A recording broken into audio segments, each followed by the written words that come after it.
Saudações a todos, meu nome é Alan Trindade, esse é o Resenha Oculta e hoje nós vamos falar sobre a religião do bolsonarismo. Esse livro foi escrito por Iago Martins, contém 88 páginas divididas em 5 capítulos e foi publicado no ano de 2021 pela editora Episteme. Bom, eu resolvi voltar aqui para a gente tratar desse assunto, né? Eu não estava querendo muito abordar esses temas aqui mais, etc, né? Essas complicações políticas todas que a gente tem vivido. Mas todo esse contexto se mostrou assim tão surpreendente sobre muitos pontos, né?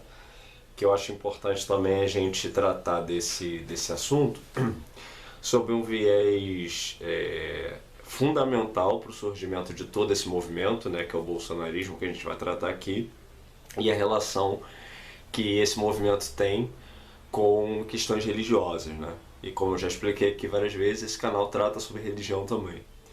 E o impacto que a religião causa, né, na sociedade, na nossa vida e etc. A figura do Bolsonaro, ela não foi uma figura assim que nova para mim, né? Eu já conhecia ele há muitos anos, em função de eu ter tido em alguns momentos da minha vida uma relação mais próxima com política, né? E ele é uma figura, ele já era uma figura conhecida, né?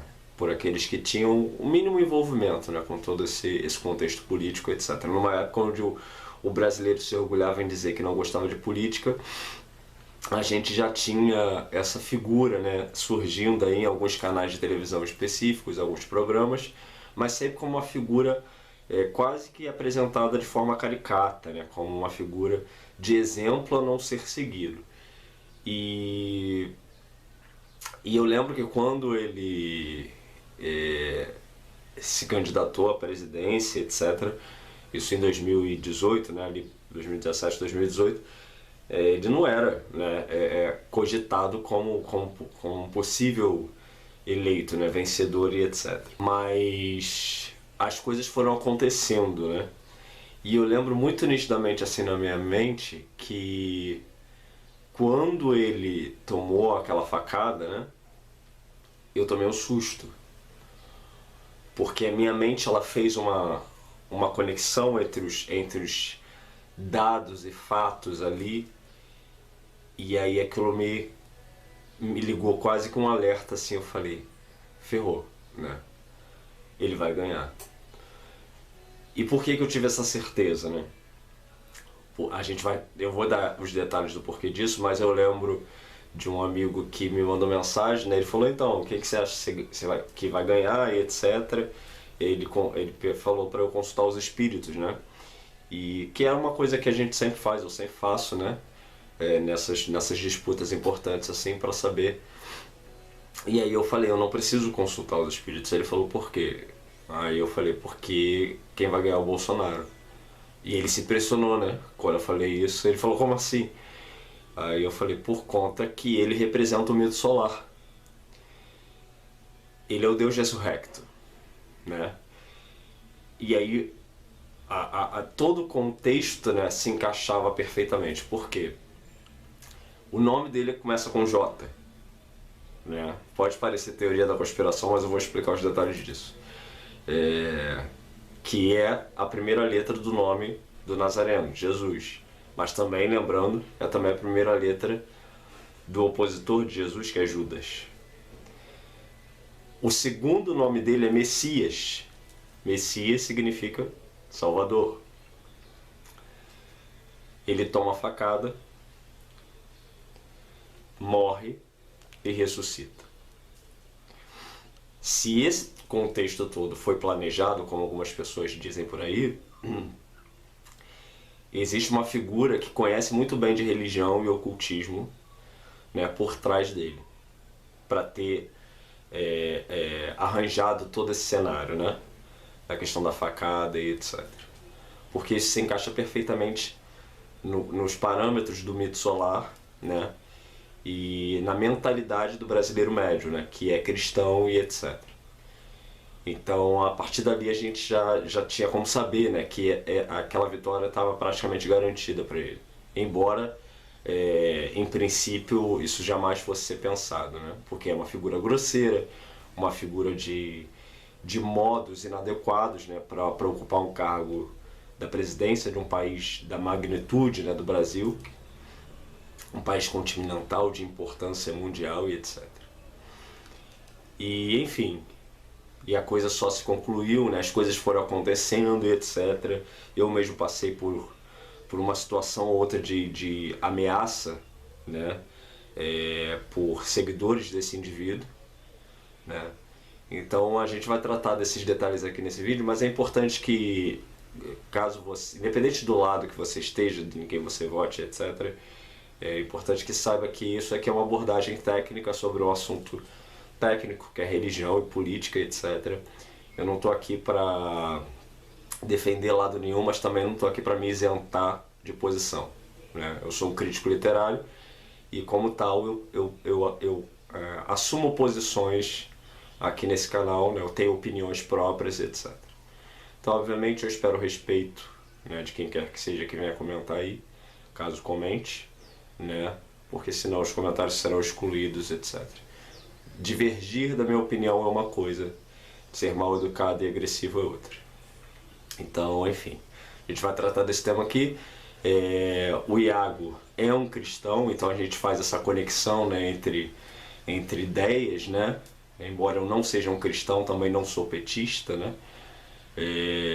Mas a gente vai conectar as ideias aqui e dialogar sobre esse tema, né, tão importante para a nossa sociedade nesse momento e que precisa ser discutidas por todos nós.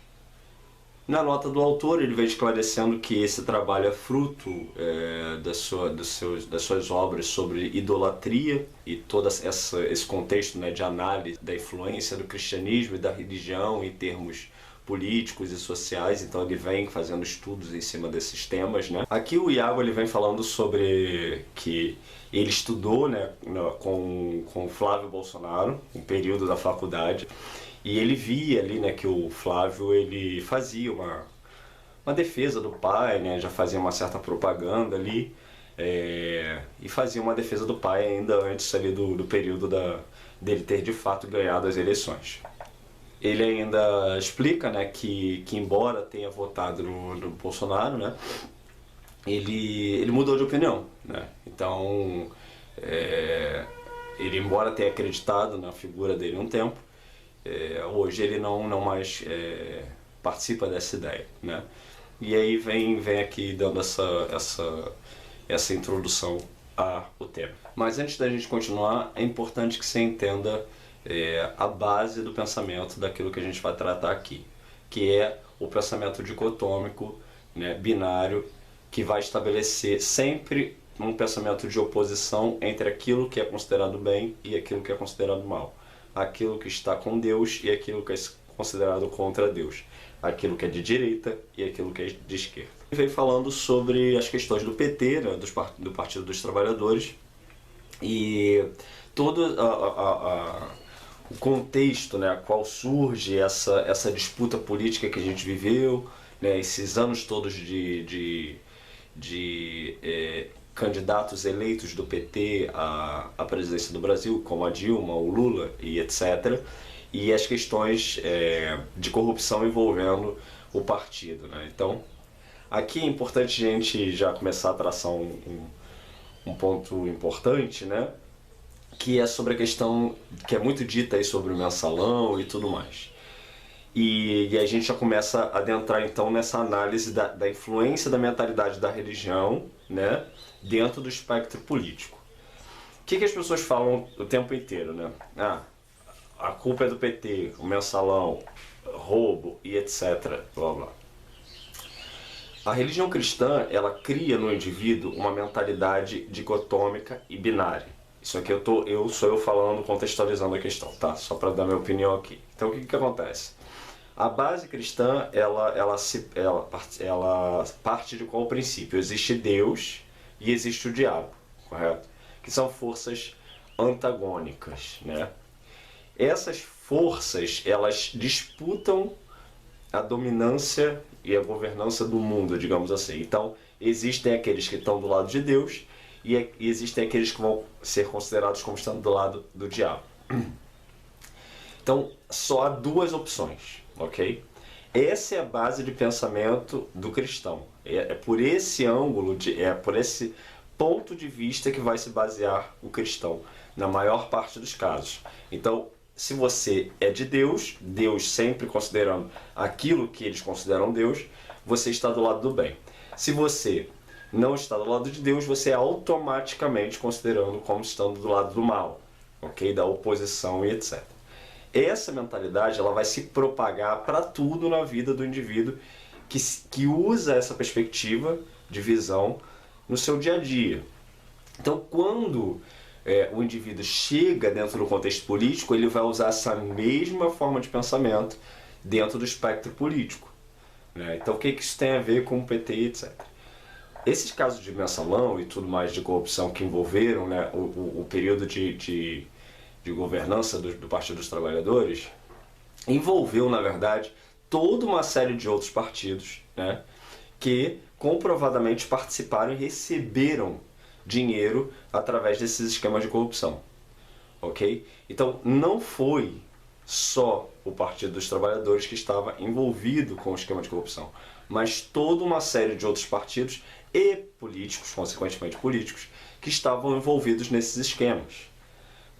E políticos esses que não eram petistas, mas estavam relacionados e recebendo esse dinheiro de corrupção. A mentalidade dicotômica, ou seja, binária, o que ela vai considerar? Só apenas um ponto de vista, em oposição ao outro. E não todo esse espectro de coisas e elementos relacionados à vida real. Entende o que eu quero dizer? Então, o indivíduo médio, o que ele vai dizer? A culpa é do PT. Tanto que uma frase muito comum dita é, e o PT? Né? Porque a mentalidade dele é, eu estou com o Bolsonaro e quem não está com o Bolsonaro está contra o Bolsonaro. Ou seja, eu estou com Deus e quem não está contra Deus, e quem está contra Deus é o diabo.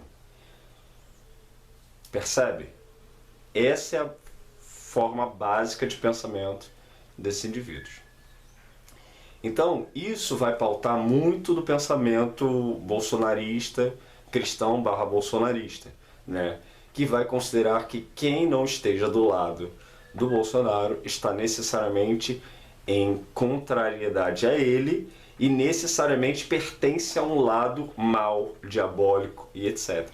Mas a gente sabe que a realidade da vida não é essa, porque a vida ela tem um espectro muito maior, uma gama muito maior de contextos. Exemplo é este que eu estou dando, que é o caso dos esquemas de corrupção, do mensalão e tudo mais, onde não era apenas o PT quem participava dos esquemas de corrupção, mas toda uma série de outros partidos. A mentalidade limitada, sectária, dicotômica, o que ela vai fazer? Ela só vai enxergar um ponto. Ela é incapaz de enxergar todo esse espectro, todas essas outras variantes. Então eles vão ignorar toda a existência de todos esses outros partidos que estavam envolvidos e vão considerar apenas um, que é o ponto focal, que é aquilo que eles vão assemelhar ao diabo, ok? Ao mal, ao diabo, etc. Então tudo que é contrário à direita, ao Bolsonaro, ao cristianismo vai ser necessariamente posto do lado oposto, que é do diabo, do mal e etc.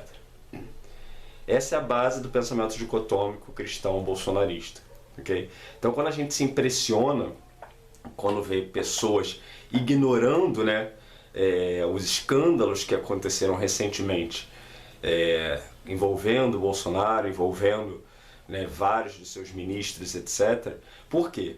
Porque essas pessoas são incapazes de enxergar qualquer coisa que esteja fora daquilo que eles elegeram como sendo o ideal, como sendo a perfeição, que é todo esse contexto bolsonarista / cristão. Essa é a base do pensamento cristão e essa é a base também do pensamento bolsonarista, que se juntam para formar uma única coisa, que é essa figura, né, na figura de Bolsonaro, a idolatria à figura de Bolsonaro como uma divindade, né, e tudo que ele faz como sendo perfeito, divino, né, imaculado. Chegamos então ao primeiro capítulo, o eleito de Deus, as primeiras raízes da idolatria. Então, eu lembro que quando eu era mais jovem, cristão e etc., era muito comum que quando se falasse de religiões que tinham imagens, né, que utilizavam-se de imagens no altar e etc., imagens mesmo, esculturas, né, de deuses ou santos, etc., isso era chamado de idolatria, né? Porque ídolo era necessariamente a imagem, né?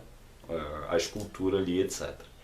E isso ficou muito marcado na minha cabeça, né? Então era automático eu pensar que uma imagem era um ídolo, né? E as religiões que tivessem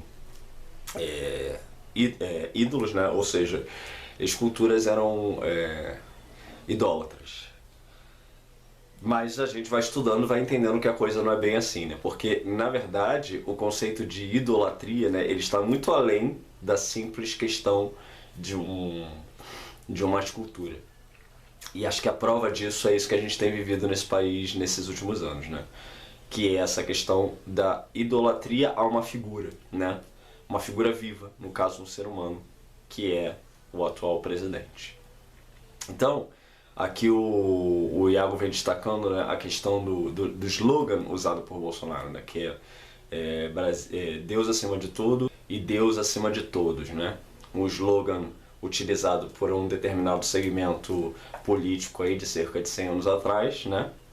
E ele vem destacando isso, né? Essas correlações existentes entre os discursos do presidente e a forma como as pessoas o tratam, né? Então, a figura do Bolsonaro, ela é posta dentro de um contexto no qual ele é elevado ao posto de uma divindade, né? E aqui o Iago ele vem destacando todos esses elementos, né? E ele passa a ser adorado tal como uma divindade. No caso, ele é comparado à figura do próprio Jesus. Pode parecer exagero isso, mas não é, né? Aqui ele vem elencando uma série de passagens, né, de falas de indivíduos, como de pastores, políticos, pastores e etc., né? Pastores que não são políticos, pastores que são políticos, seguidores e uma série de outros indivíduos relacionados à figura do Bolsonaro, né? E que tratam ele exatamente dessa forma. Tratam ele exatamente com esta linguagem. Qual a linguagem? A linguagem de enxergar nele uma figura divina, uma figura a ser adorada, uma figura salvadora, messiânica, né? Então, para quem não sabe o que significa Messias, né? Messias é um salvador. E ele, curiosamente, tem essa palavra no nome, né? Que é Jair Messias. Então, eles se utilizam de todos esses elementos, né, para enxergar nele a figura de um salvador, né?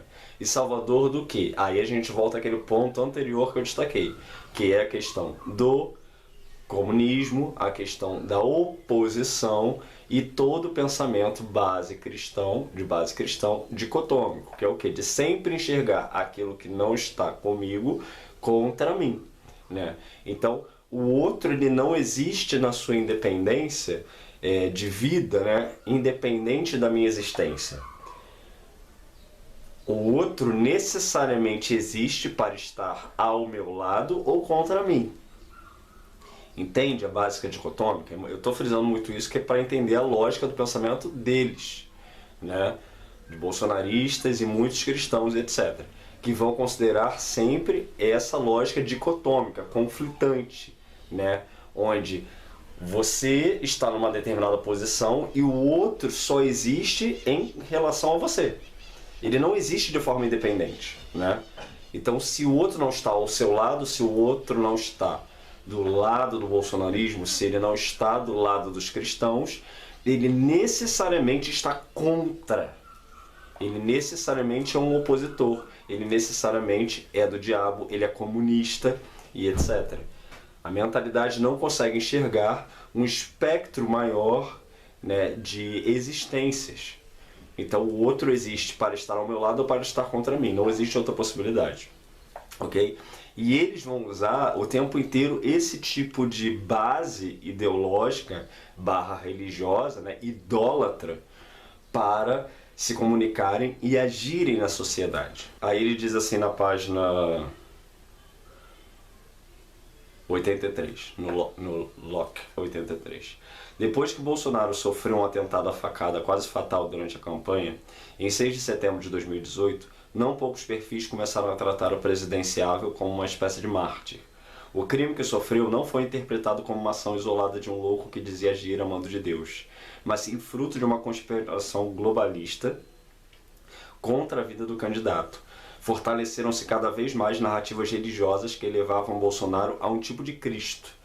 Páginas em redes sociais começaram a compartilhar frases como "ele sangrou por nós" ou "ele sangrou por ti". Ou seja, a correlação feita entre a figura do Bolsonaro e Jesus como Salvador, como Messias. Salvador do quê? Do perigo do comunismo, esquerda, ou seja, tudo vai ser posto dentro de um mesmo contexto, que é o contexto da oposição, que tem que ser combatido. Compreende a lógica? Convites para manifestações de rua em apoio ao governo traziam essas frases e uma imagem do presidente nos braços do povo. Outras imagens mostravam Bolsonaro afundando em um mar, enquanto Jesus o segurava pela mão, em referência ao momento bíblico de Pedro andando sobre as águas, com os dizeres vindo da boca do Cristo: "Segure minha mão, capitão. Ainda temos que salvar um país inteiro."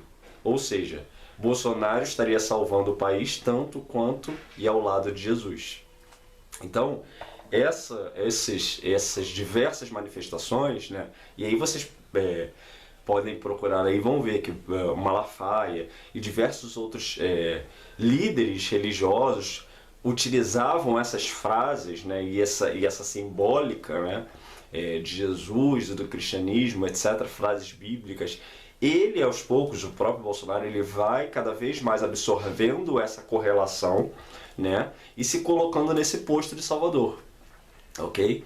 Quase que profetizando vários dos elementos que ele já trazia, né, do discurso que ele já trazia, que era necessário fazer isso e aquilo para salvar o Brasil, porque a própria mentalidade dele já sempre foi essa de se colocar na posição de uma espécie de enviado, de uma espécie de indivíduo que tinha então todas as competências necessárias, né, morais e ilibadas. Isso é muito importante destacar, porque sempre foi uma questão moral e religiosa, nunca foi uma questão realmente técnica e política, né? Nesse ponto, ele sempre deixou isso muito claro, né? Que ele não tinha, então, os conhecimentos necessários para gerir o país, e que quem faria isso eram os ministros, né, que eram, então, eleitos por ele a partir de sua competência técnica, né, mas ele sempre se colocava como o quê? Como líder. Né? Eu sou aquele que delega, eu sou aquele que salva, mas eu tenho ali os meus coligados, né, os ministros que vão ter o conhecimento técnico sobre a coisa. Então o povo ele estava querendo o quê? Né? Justamente essa figura. Né? É quase que uma confirmação de um segundo Jesus. Né? Por isso talvez também essa relação com o judaísmo e Israel. Né? Vocês vão ver que muitas dessas pessoas fazem carregam bandeiras de Israel e etc. Justamente por causa dessa ideia messiânica de um líder, né, que é um líder também de guerra. A gente vai chegar nesse ponto aqui, né, que é o que o judaísmo prega, né, o Messias como um líder de guerra que vai elevar o povo a ser o povo eleito de Deus e tudo mais. Então todas essas ideias religiosas, né, elas vão se encaixando pouco a pouco, né? E elas vão ficando cada vez mais evidentes e vão transformando o bolsonarismo nessa espécie de culto a uma personalidade e, portanto, um segmento idólatra, né? Que transcende o próprio aspecto político, né? E alcança um status quase que de seita, né? Uma seita política religiosa. E aí o Iago ele vem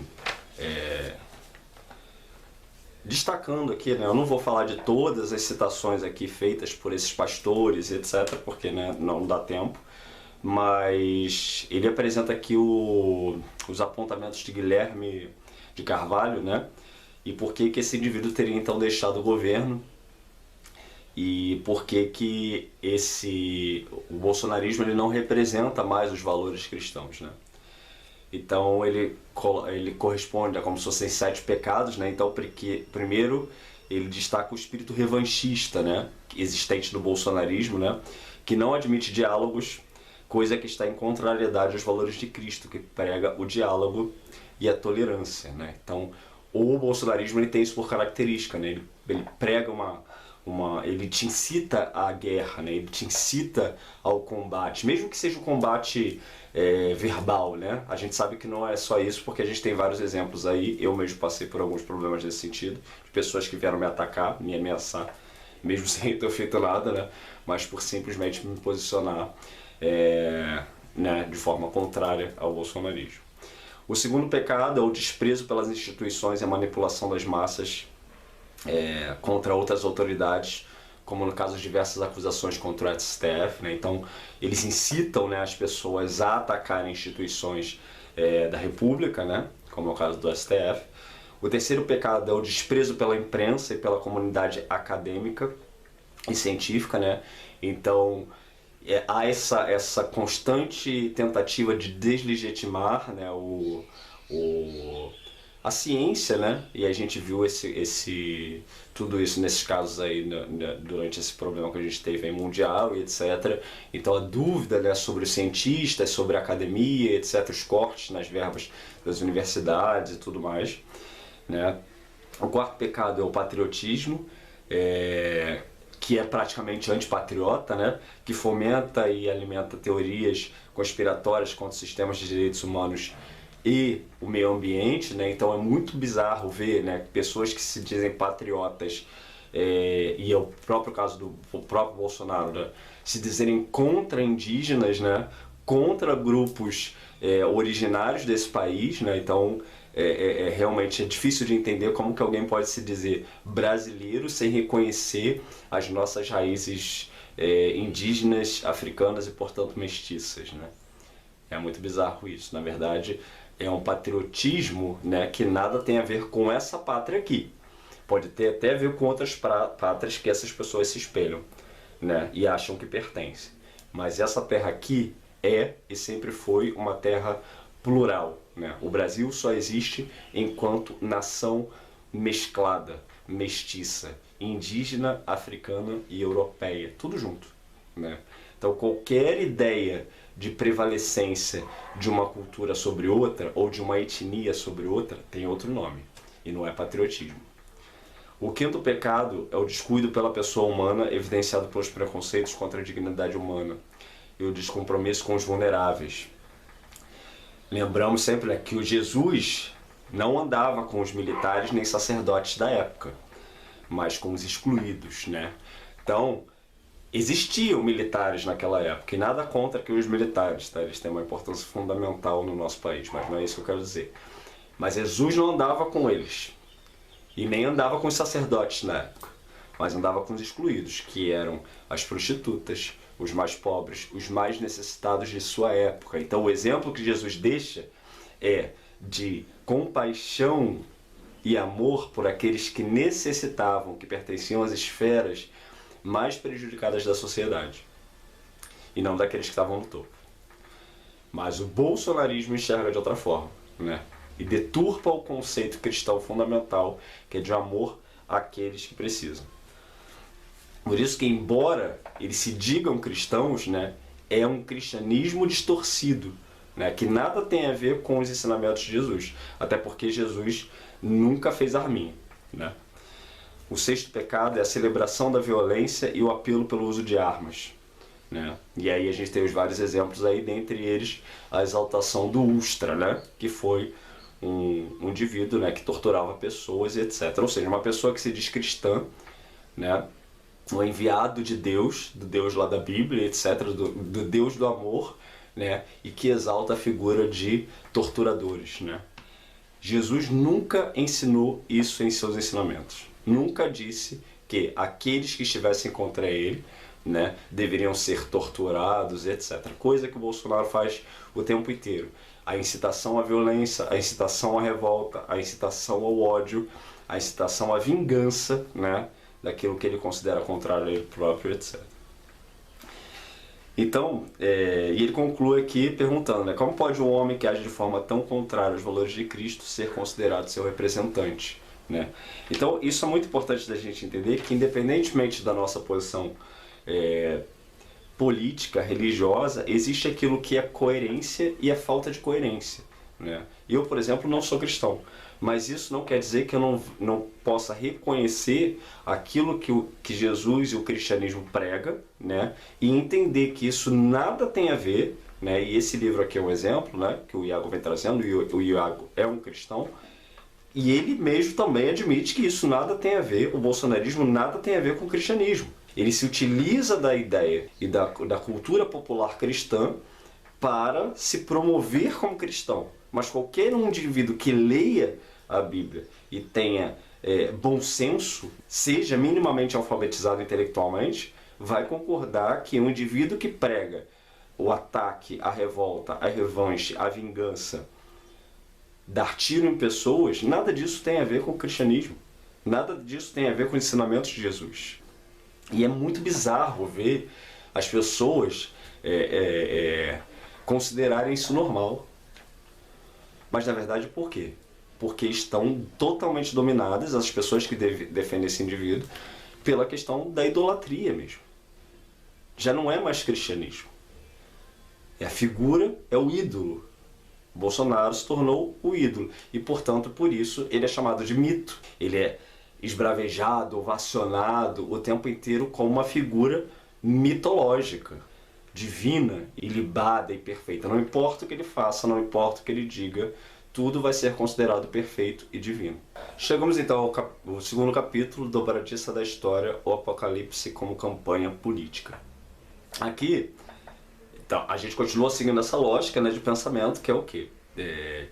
A gente entendeu até que ele é posto como uma figura messiânica, né, uma figura salvadora, e que nada do que ele diga ou faça pode ser contestado, né, em função dele ser comparável, né, a Jesus. E por que ele é uma figura comparável?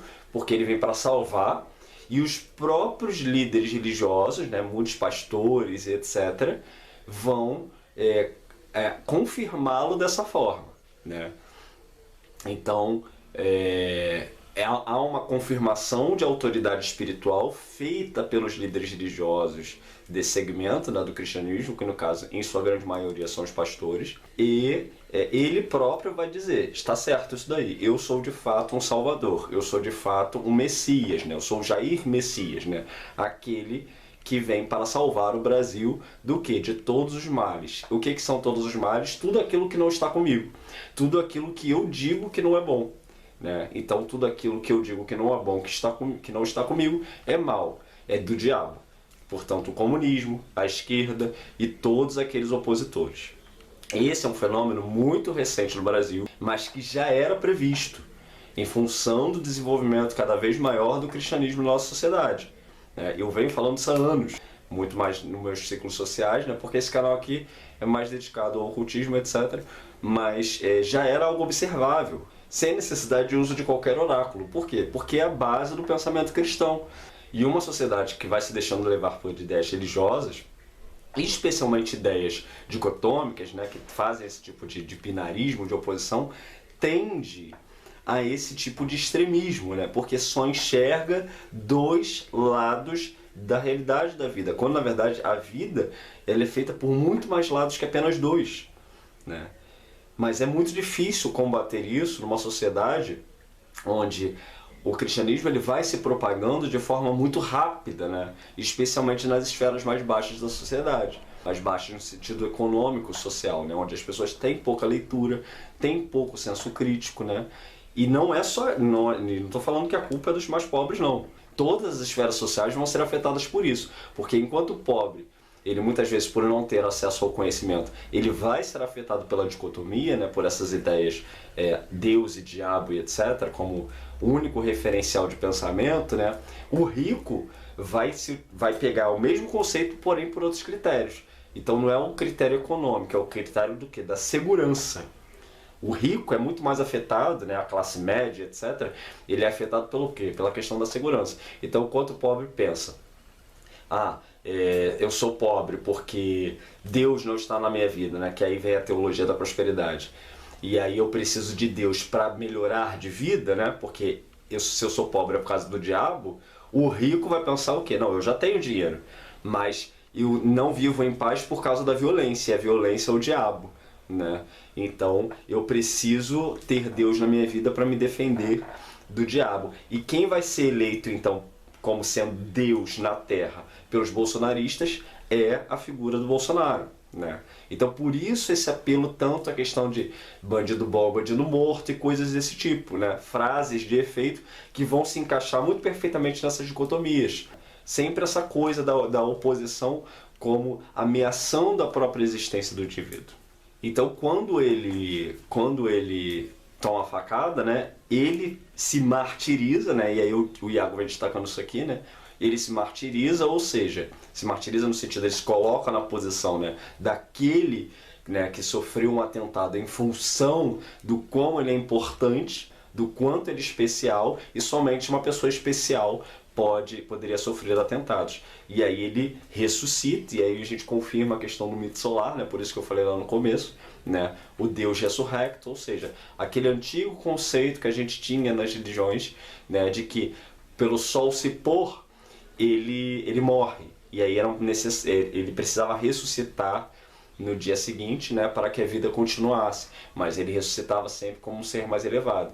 Então essa mentalidade também ela faz parte do cristianismo, com a ideia de Jesus, né, que é morto e crucificado e depois ressuscita como o próprio Deus. Então a gente vê o paralelo, né? Bolsonaro era um qualquer antes. Ele toma facada, ele morre simbolicamente, ele ressuscita como o quê? Como Messias, tal como Jesus, que é crucificado e ressuscita, né, como Salvador da humanidade, né? Então todos esses paralelos, né, vão funcionar muito bem na cabeça dos cristãos e eles vão ser confirmados dessa forma. E aí o Iago vem destacando aqui esse fato, né, de que como ele se bota na posição de Messias e as coisas parecem confirmar que ele de fato é um Messias, né, um Salvador, né? As pessoas, que elas sentem atração? Elas sentem atração por aquele que diz sofrer por elas. Aquele que diz que vem para salvar elas. Porque aquele que diz que sofre por elas, que vem para salvar elas, representa o quê? Aquele que as entende. Mesmo que seja só da boca para fora. Mas todo mundo tem as suas amarguras, todo mundo tem os seus sofrimentos, etc. Todo mundo quer ser salvo de alguma coisa, né?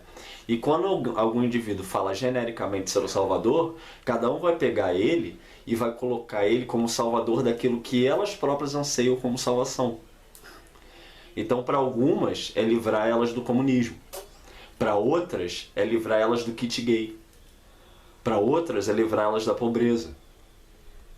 Todos esses aspectos vão ser pensados por cada indivíduo que segue a figura do ídolo, né?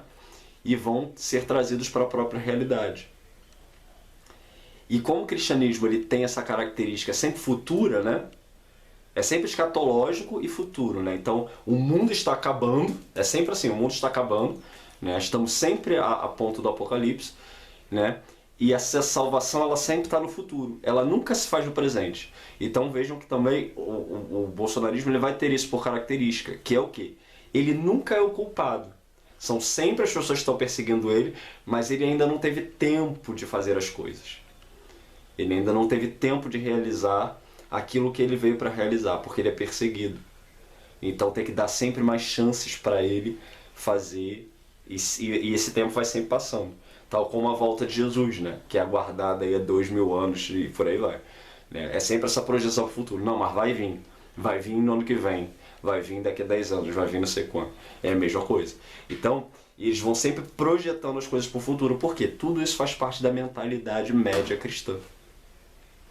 E se encaixa perfeitamente nessa ideologia política que ganhou áreas de religião.